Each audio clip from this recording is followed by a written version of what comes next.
श्योपुर की। सबसे पहले तो मैं सभी यहाँ के गणमान्य व्यक्तियों को तथा यहाँ पे उपस्थित सभी लोगों को और तमाम हमारे मुसहरी प्रखंड, बोचा प्रखंड के वासियों तथा मुजफ्फरपुर वासियों को नववर्ष की हार्दिक शुभकामनाएं। और क्योंकि ये इस साल में प्रथम हमारा शिलान्यास कार्यक्रम हो रहा है और ये मुसहरी प्रखंड के अंतर्गत बैकटपुर पंचायत में आपको ननकी राम जी के घर से गोपालपुर सीमांत तक का ये जो सड़क का शिलान्यास आज हुआ है। क्योंकि आप देख सकते हैं, क्योंकि सीमान की अक्सर जो रोड होती हैं वो सीमान की पगडंडियां अक्सर छूट जाती हैं और आज कार्यकर्ताओं का जो जिस प्रकार से उन्होंने इस रोड के ऊपर ध्यान दिया और यहाँ के लोगों को जो ये मांग थी आज वह पूर्ण हो रहा है। विगत जो हमारे शासनकाल में विगत हर कोशिश करते हैं कि हर सप्ताह और जो है हम लोग ज़्यादा से ज़्यादा शिलान्यास कर पाएँ ताकि लोगों को जो अहम चीज़ है सड़क वो मिल पाए, उनकी जो दुविधाएं हैं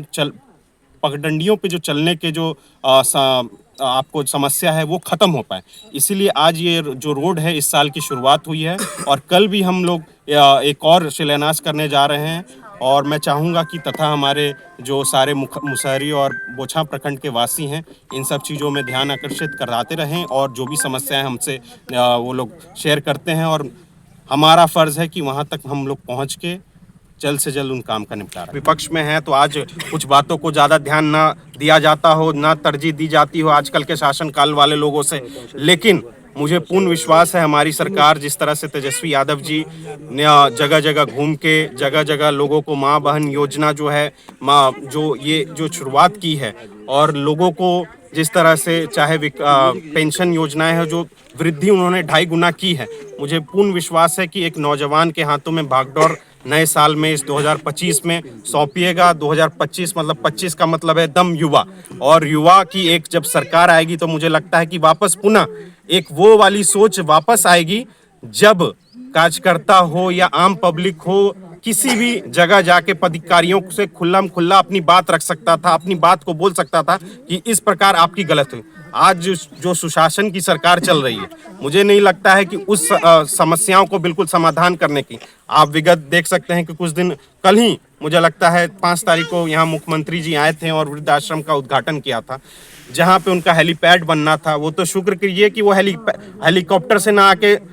सड़क मार्ग से आए थे, वरना हेलीकॉप्टर से आते तो और जो काम होने थे, जो गतिविधियां थोड़ी हुई भी वो भी नहीं हो पाती, क्योंकि हवा से क्या देख सकते हैं हम लोग, सड़क मार्ग से तो कुछ दिख भी सकता है। नरौली पंचायत अंतर्गत हमने वहां पे देखा और आप ही मीडिया बंधु के माध्यम से हमने देखने को मिला कि कैसे वहाँ पे मोटर की व्यवस्था की गई, पानी पटवन की व्यवस्था की, लेकिन जैसे ही मुख्यमंत्री वहाँ से जाते हैं वहाँ पे वो सारी की सारी चीज़ें विलुप्त हो गई और बताया कि कैसे भाड़े पे ये सब सारी की सारी चीज़ें आई हैं। आप इन सब चीज़ों पे हैं, मैं खासकर यहाँ की क्षेत्र की जनता इन सब चीज़ों को देख रही है, समझ रही है और पूरा बिहार देख रहा है कि कैसे सुशासन अपनी इस सुशासनगिरी की आड़ में कैसे यहाँ भ्रष्टाचार की फैलाव होते जा रही है। अच्छा, ये महिला के प्रति नीतीश कुमार बोले और उसी में कुछ महिला जो है राशन की चावल लेके आई, जहाँ पे देखा गया कीड़ा और चावल जो खाने लायक नहीं था। महिला दिखा रही थी पत्रकार लोग को। बिल्कुल, हमने तो इससे पहले ही पहल की हुई है और बात बताई है कि आपको ऊपरी जो सदन है, विधानसभा सत्र होता है, विधानसभा में जो जितने 243 व्यक्ति बैठते हैं, आज आप इन सब चीज़ों पे ये देख सकते हैं कि हर विधायक से आप 2 सड़क की ऐसी मांग करें कि जो बहुत महत्वपूर्ण है। कम से कम 5 साल में उनके कार्यकाल में 10 ऐसी महत्वपूर्ण रोड तो कम से कम बन पाएंगी कि जिससे लोगों को फायदा मिल पाए, लोगों में विश्वास जग पाए कि भाई चलिए साल में 2 रोडें बन रही हैं, लेकिन महत्वपूर्ण रोडें बन रही हैं और हम लोग का भी समय आएगा, नज़दीक आएगा, उस माध्यम से हम लोग वहाँ पे सड़क हम लोग की उज्ज्वलित होगी। लेकिन आज जो हम लोग देख पा रहे हैं कि ना ही विपक्ष के लोगों से कोई इस चीज़ के ऊपर समस्याओं के ऊपर समाधान लिया जाता है। अपनी एक सुशासनगिरी की जो पहल है वो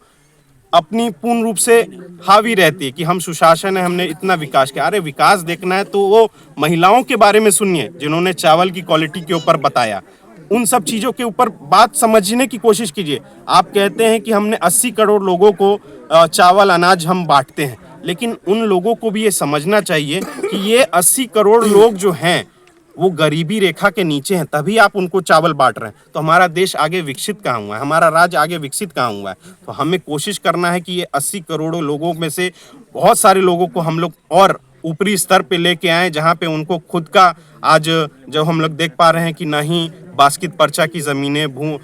मिल पाती हैं, बास्कित पर्चा की ज़मीनें हैं, या फिर कईयों ऐसी समस्याएं हैं कि आपको रसीद नहीं कटता है, रसीद कटा है तो परिमार्जन नहीं हो रहा है। तो ये सब दाखिल खारिज, ये सब चीज़ों के ऊपर बहुत महत्वपूर्ण फैसले करने के योग्य हैं। उनके मंत्री कहते हैं कि हमारे जो ये राजस्व विभाग है उसमें भ्रष्टाचार है, तो भ्रष्टाचार को ठीक करने के लिए आप क्या कर रहे हैं? उसको नकेल कसिए, उस पे सब चीज करिए। अगर नहीं आपसे हो रहा है तो एक युवाओं के हाथ में आप प्रदेश को दे के देखिए। मुझे लगता है कि प्रदेश जिस तरह से ये भ्रष्टाचार की नीतियां बनती जा रही हैं उन सबको विलुप्त किया जाएगा। क्या लग रहा है 25 में फिर सरकार बन जाएगी राजद की? बिल्कुल बनेगी, और मुझे पूर्ण विश्वास है जिस तरह से युवाओं की मांग रही है और जिस तरह से तेजस्वी जी ने आके 17 महीनों में अपने कार्यकाल में 5.5 लाख लोगों को रोजगार देने का काम किया है। ये सोच तो पहले भी हो सकती थी, लेकिन एक व्यक्ति के आने से, सरकार में गठन होने से क्यों ये सोच पनपी? जो व्यक्ति कहते थे कि कहाँ से लाएंगे, अपने बाप के घर से लाएंगे इतना पैसा, वो व्यक्ति ने दिखा दिया कि अगर सोच सही रहे और प्रदेश के प्रति नीति सही रहे तो आप कोई भी काम करने में कोई दुविधा नहीं है, आसानी है। और उन लोग से करवाया जो कि थके हुए हैं, हारे हुए हैं, ऐसे अधिकारियों को रखे हुए हैं जो कि रिटायर्ड हो चुके हैं। अच्छा, बीपीएससी का छात्र के साथ जो किया गया उसके लेकर के उन्हीं के दल का कुछ नेता उनका विरोध भी करते हैं। बिल्कुल करते हैं, विरोध करते हैं। तो उन नेताओं से, और खासकर हमारी जनता इस चीज को देख रही है, और खासकर वो युवा वर्ग, वो माता पिता जरूर देख रहे हैं जिनके बच्चे आज जो चीज करना है, हम लोग को पढ़ाई से ही कोई भी संसाधन तक हम लोग पहुंच सकते हैं। किसी चीज को, शिक्षा एक बहुत बड़ी महत्वपूर्ण नीति होती है एक समाज को सुधारक बनाने में। तो मुझे लगता है जिस तरह से पेपर लीक का मामले आते हैं, और खासकर इन्हीं लोग के सरकार में लीक के मामले आते हैं, एक बच्चा इतनी कड़ी मेहनत करके आपको उस समय उस सेंटर तक पहुंचता है और अपने